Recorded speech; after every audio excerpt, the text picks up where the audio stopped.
Hey everybody, I haven't done a do's and don'ts video for a while, and I really just kind of wanted to do one. So, the first thing, I have fallen in love with the Adirondack paint dabbers. They look like that.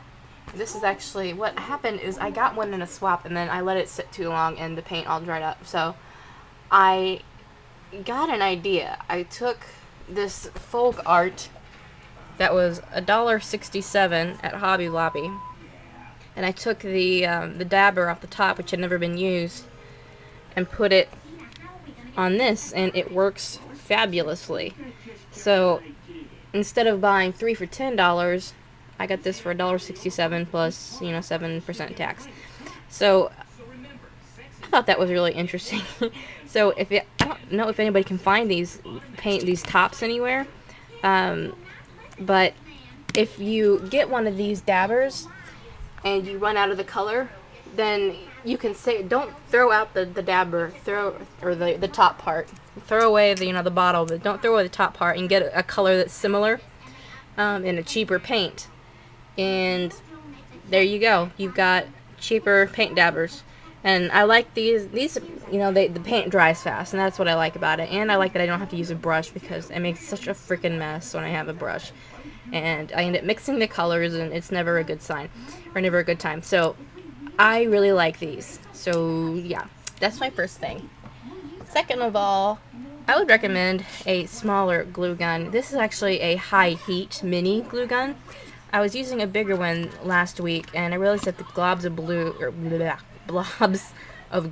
were too big on most of my projects. Every time I put a glob of glue down, it was, it would get spread out from underneath my project. So I would say stay away from the bigger glue guns unless you're good at it and good at maneuvering it. I guess if you start out using it, then that's better. But second, I found these buttons at Michael's. It's a bag of buttons, and they're like $5 for this huge bag. I've used most of mine, but they're really pretty metal buttons, and they got like these pearl centers in some of them, and some of them are like silvery, and they're just really pretty. And I thought it was a great value. It's called the Fancy Button Value Pack, and I've gotten two, and they have one that's just like all these really metal buttons. This one is called the Dress It Up Fancy Button Value Pack, and I love those. Second of all, I would recommend getting a good pair of scissors that will cut, like if you need to cut a lot of paper or cutting fabric or ribbon or whatever, get a good pair of scissors. These are $24 scissors from, I think they're from Fiskars. They're the nitride scissors, titanium nitride, and yeah, that's what they're called, titanium nitride. Yep, that's it. And they're spring loaded, so you have half the action of regular scissors. Keep them closed. You just press this like that and it keeps them closed, but I always leave them open. And when I glue stuff down, I usually use wet adhesive, and because I don't have an ATG gun yet, and glue usually ends up seeping around a little bit, and so when I cut, it goops up my scissors, and I don't want to goop up these $24 scissors, so I use this old pair of Fiskars that we've had in my family for a while, and I don't know how much they cost. They couldn't have been more than a couple of dollars, but I use these, and so you can see they're pretty gunked up right now, but I just use these because they cut paper pretty well. But they don't cut ribbon very well, or cloth, fabric, anything like that. So I recommend getting a couple pairs of scissors, and then also a precise, if you like to cut out stamps or small details, you definitely need. These are from Cutter Bee. They're really good, and they're good, good price at Michael's, Hobby Lobby. I'm sure they have them at AC Moore. So I wouldn't know. I don't have one here, but they come in different colors. They have them yellow if you don't like pink, but I like pink. And they have a little protective cap, but that got lost a long time ago. And one thing, let's see, I'm trying to think of something else I wouldn't recommend. I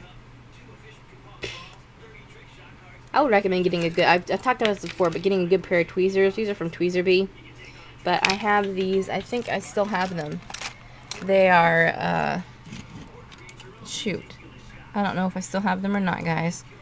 But, they are not here they are. Ow! I just poked myself with my X-Acto knife.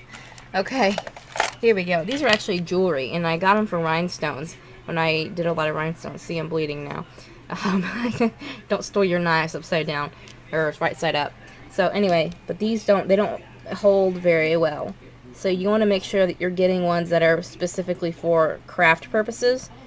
This is from Tooltron, and I got it at Michael's a while ago. And I kind of use this when I do embossing to hold stuff down because you get the embossing powder on it and I gunk it all up. So if you do a lot of embossing, I would suggest using a different pair of tweezers because these are starting to get gunked up and they're my good tweezers. I want these for... Ooh, I just got blood all over it. This is bad, guys. This really hurts. Anyway, there's a... I would recommend getting 2 pairs of tweezers. So this is kind of a tool video, I guess.